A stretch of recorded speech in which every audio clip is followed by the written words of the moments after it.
Hey, welcome back to Drumbits. Okay, so if you're used to playing eighth notes, quarter notes, upbeats on the hi-hat, okay, just an example of what those are. You have eighth notes, one hand, two hand, three hand, four hand. You got quarter notes,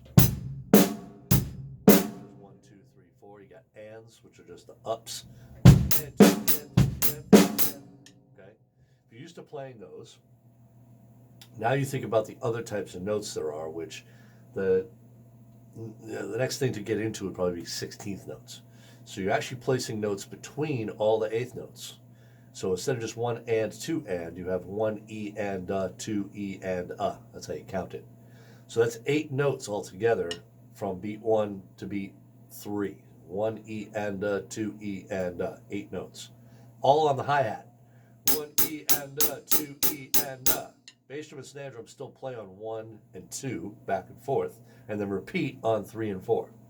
1 E and 2 E and 3 E and 4 E and 1 E and 2 E and 3 E and 4 E and 2 ways to play this. Just with the right hand or with both hands alternating. If you play both hands alternating, 1 E and 2 E and the 2's got to come off and hit the snare drum. So that'd be your right hand, or if you're a lefty, it's your left hand. Your right hand on the snare drum. 1 E and 2. You continue with the left hand on the hi-hat for the E, and then go back up for the and. 1 E and 2 E and 3 E and 4 E and. So 2 ways of playing it. One-handed, 1 E and 2 E and 3 E and 4 E and. Or two-handed, 1 E and 2 E and 3 E and 4 E and. Give it a shot. See you next time.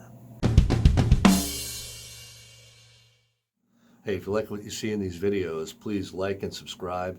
Also, hit the notification bell so that you know when I'm going to post, well, when I do post new things.